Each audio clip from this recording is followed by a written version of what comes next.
Hey everyone, welcome back. Today on The Explainer, we are peeling back the layers of what just might be the internet's biggest, most enduring pop culture mystery. We are looking at a show that's been on the air for over 3 decades, and somehow it just seems to have this eerie habit of showing us tomorrow's news today. I'm talking, of course, about The Simpsons. I mean, think about it. Are the creators of this animated sitcom literally time travelers? Are they somehow part of a deep state apparatus? Or is all of this just one massive, viral coincidence fueled by internet conspiracy theories? It's a topic that has sparked endless debate online. Okay, let's dive into this and see what the source material actually reveals. Section 1. The famous predictions. Let's see what's fact and what's fiction.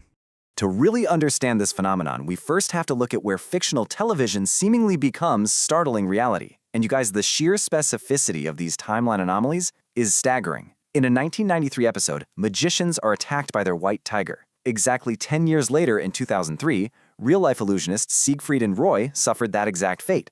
In 1995, an episode featured a very distinct triangular building behind London's Tower Bridge.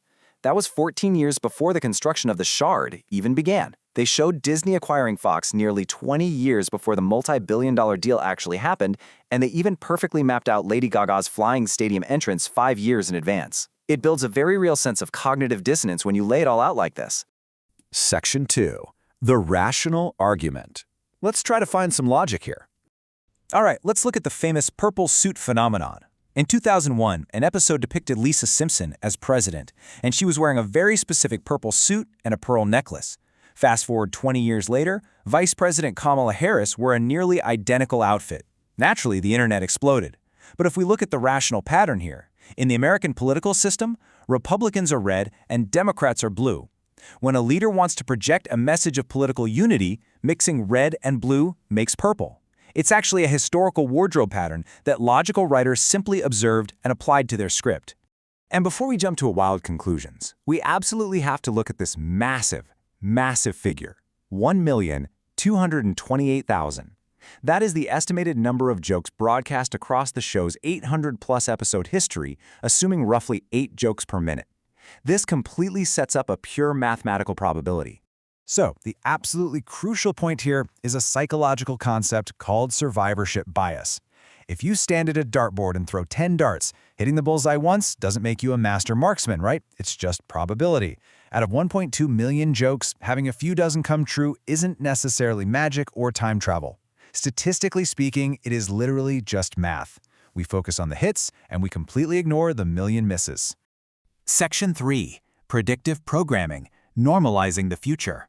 But as we dig deeper into the source material, a much more complex layer emerges, and it's rooted in actual intelligence history. Think about the CIA's MK Ultra project from the 1950s, which intensely researched human behavior and psychological influence. This brings us to a highly discussed concept, predictive programming. The core idea here is pretty fascinating. If you want to psychologically prepare society for a future shock, you introduce the concept first through entertainment media. By watching it play out in movies or cartoons, the idea normalizes in our subconscious. So when it finally happens in the real world, the public shock is completely absorbed, because we've technically already experienced it through fiction. The big question the source raises is, could this show actually be a byproduct of this kind of psychological programming? Section 4. The Elite Connections. Inside Information. Now, to explore how these predictions might happen, we have to shift our focus to the people actually writing the show.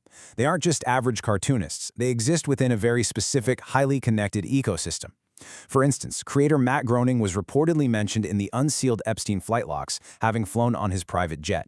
Now, to be absolutely clear and strictly objective here, there are no allegations of wrongdoing against Groening in those documents. What the source highlights, however, is that this places him firmly within an incredibly elite circle. Furthermore, back in the 1990s, Groening attended highly exclusive TED conferences, gaining very early exposure to technological inventions years before the general public even knew they existed. They didn't have a crystal ball, they just had serious insider access. And honestly, this insider proximity makes certain episodes really stand out.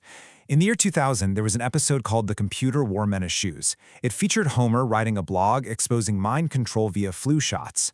He is then subsequently kidnapped and taken to a mysterious island run by creeps where people who know way too much are held captive.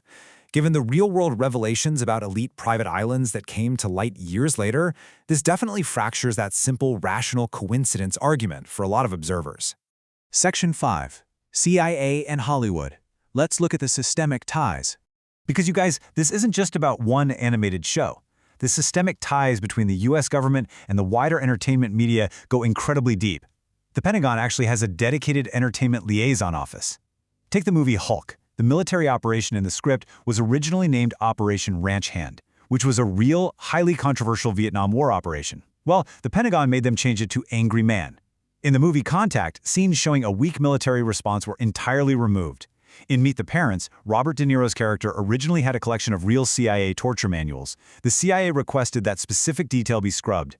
The Pentagon has actively altered over 800 films to protect their public image. And it goes even further. The CIA actively utilizes Hollywood talent. According to the reporting, they run these things called threat scenario workshops. They literally hire TV writers to brainstorm chaotic, non-linear threats. And you might wonder why. Well, because a logical military mind expects an attack followed by a direct proportionate response. A fiction writer, however, imagines the unpredictable, the chaotic, the completely out-of-the-box chain reactions. These writers provide intelligence agencies with absolutely crucial blind spot perspectives. They are quite literally paid to simulate the future. Section 6. Perception Control. Planning the Future. Which brings us to the very bottom of the iceberg, overarching perception control. The source material introduces the rigorous research of investigative journalist Daniel Estelin on the Bilderberg Group. These are highly exclusive, annual meetings where global tech giants, bank CEOs, top military generals, and powerful politicians gather completely off the record. Estelin's reporting argues that massive global shifts, from the introduction of the euro currency to the expansion of NATO, were discussed at these exact meetings years before they ever happened. Again, impartially reporting the source here, the core argument is that the future isn't predicted at all. It's planned. So how exactly does this connect back to our cartoon? Well, the core writing staff of The Simpsons predominantly comes from elite universities like Harvard and Princeton. These are the exact same institutions producing Washington's top policymakers, intelligence analysts, and global strategists. They attend the exact same classes, listen to the same professors, and exist in the exact same high-level information ecosystem. It's not that the writers are secretly handed a script for the future. It's that the people writing our entertainment and the people shaping our global policy share the exact same worldview. The source material leaves us with this incredibly powerful philosophical conclusion.